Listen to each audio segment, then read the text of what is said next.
There's a leather-bound notebook that has been sitting in a fishing cabin on the edge of a Louisiana bayou since 1958. I'm not going to tell you it changed my life. I'm going to tell you what was written in it. And let the two rods I set up last spring speak for themselves. The left rod that morning had one drop of a mixture I had made from that notebook. On the hook before every cast, the right rod had plain dough bait. Nothing added, nothing treated, nothing different from what most anglers put on a hook without thinking about it. Same spot, same depth, same water. I'd been fishing without a single result for 3 hours before the test. Left rod caught 23 fish by midday. Right rod caught 2. I ran the same test the following Saturday with 2 friends. Watching same result in the same direction. Left rod with the drop outperformed the untreated rod. Every single session I moved the treated bait to the right rod in the afternoon to rule out position completely. The ratio followed the drop, not the rod, not the spot, the drop. The notebook belonged to a Cajun fisherman named Earl Tibido. Earl fished the bayous outside of Lake Charles, Louisiana, his entire adult life. He was not a scientist, he was not a fishing guide. He was a man who paid attention to what worked and wrote everything down. In a leather journal with the kind of handwriting that takes a minute to read. Earl started recording his bait experiments in the late 1940s.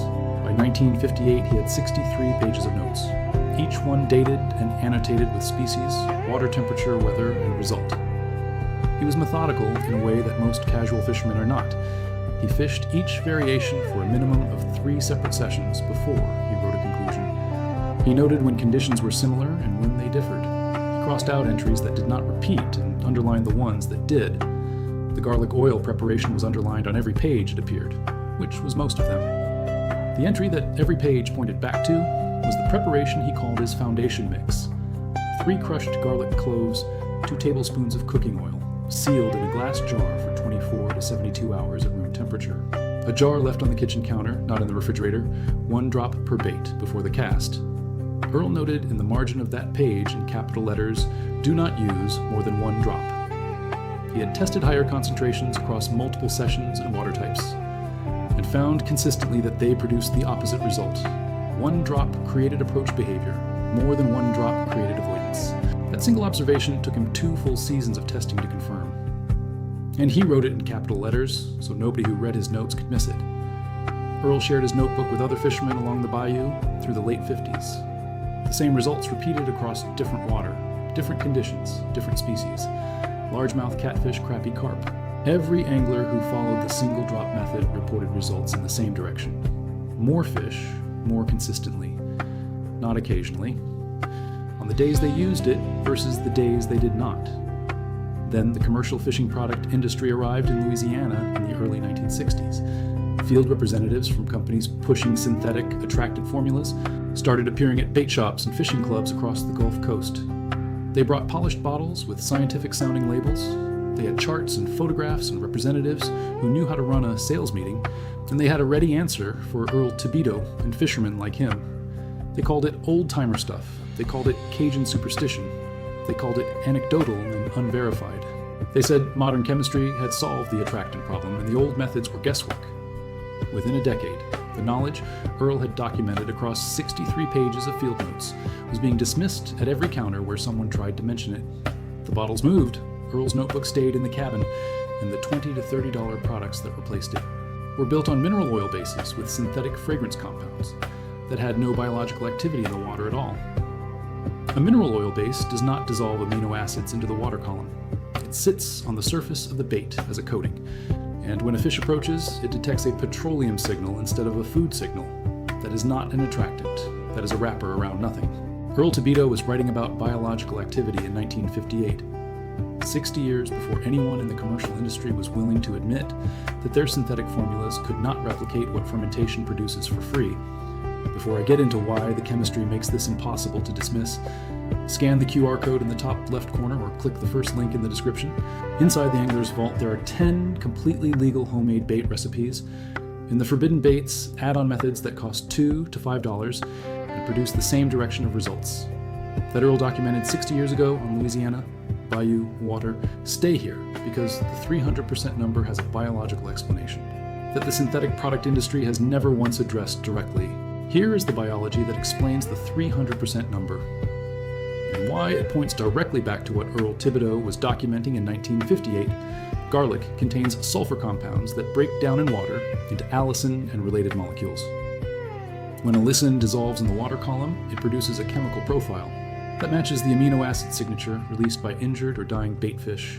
Not a rough approximation. The same class of dissolved sulfur-based amino compounds that a struggling bait fish releases into the water when it has been struck or is dying. The olfactory system in largemouth and catfish evolved specifically to detect this signal because injured prey is the easiest prey. A fish that responds immediately to that signal eats more and spends less energy doing it. Fermented garlic oil produces that signal at trace concentration from a single drop. The fermentation process that happens in the jar over 24 to 72 hours breaks down the raw garlic cell walls and releases the active compounds into the oil. The oil then acts as a slow-release carrier. Instead of dissolving immediately in the water like a water-based spray does, the oil bonds to the bait surface and releases the fermented compounds gradually through 20 to 30 minutes of water exposure. That sustained release window is 3 to 6 times longer than any water-based commercial product delivers at equivalent application volume. The 300% increase in search behavior is what happens when a fish detects a sustained fermentation signal versus detecting nothing or detecting a synthetic mineral oil coating. It is not the garlic smell that produces the response. It is the specific dissolved compound profile that fermentation creates. That is why raw garlic rubbed directly on a bait does not produce the same result, and why a fresh jar matters more than an old one sitting in the garage for 6 months. The active compounds are still changing inside the jar through the fermentation window. Use it within 2 weeks of making it for the strongest signal. Here is the complete recipe from Earl's notebook exactly as he wrote it. 3 cloves of garlic, press them flat with the side of a knife.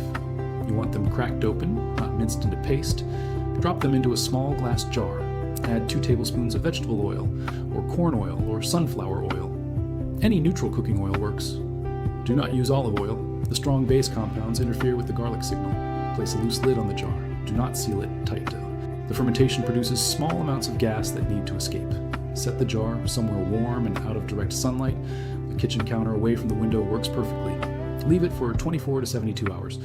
At 24 hours, the oil has a sharp, clean garlic smell. At 72 hours, it smells distinctly fermented and more complex.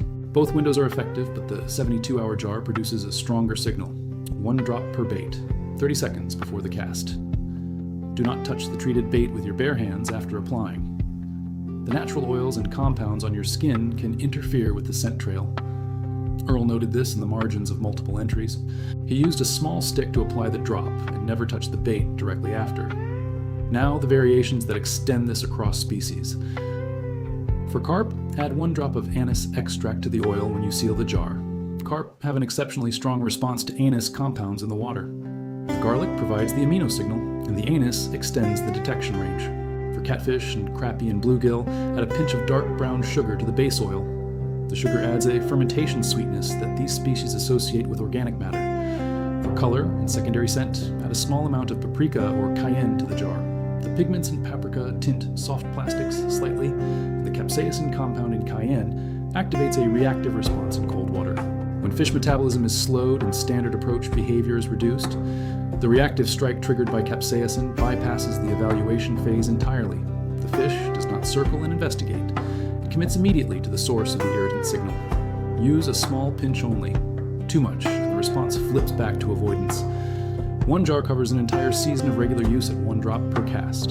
The ingredients cost between $2 and $5. Depending on what you already have in your kitchen, a $20 to $30 commercial attractant. Spray covers roughly 10 to 15 trips before the active window per application drops below effective concentration. Over full season, that means 2 to 4 bottle replacements, between $40 and $120, for a product that Earl Tibido's notebook had already documented as inferior to a $2 jar sitting on a kitchen counter in the Louisiana bayou in 1958.